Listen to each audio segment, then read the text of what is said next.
বাংলাদেশ ব্যাংকের সাবেক deputy governor Sitanshu Kumar সুর চৌধুরী ওরফে এস কে সুরের 3টি লকার থেকে বিপুল পরিমাণ বিদেশি মুদ্রা সহ স্বর্ণালংকার পেয়েছে দুর্নীতি দমন কমিশন দুদক।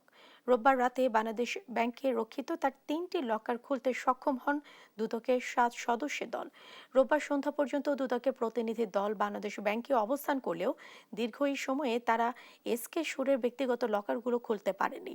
অবশেষে তারা 3টি লকার খুলতে সমর্থ হন। লকারগুলো থেকে 55,000 ইউরো ছাড়াও $1,69,300 এবং 1,005 গ্রাম স্বর্ণ ও 70 লাখ টাকা এফডিআর পাওয়া গেছে। বাংলাদেশ ব্যাংকের সাবেক এই ডেপুটি গভর্নরের ধানমন্ডির বাসা থেকে গত 19 জানুয়ারি 16,25,000 টাকা ও 4.5 কোটি টাকার ফিক্সড ডিপোজিটের ডকুমেন্ট উদ্ধার করে দুদক। ওই ডকুমেন্ট থেকে কেন্দ্রীয় ব্যাংকে তার 3টি লকার থাকার নথি পাওয়া যায়। পরে আদালতের নির্দেশে লকারগুলো খোলার অনুমতি পায় দুদক।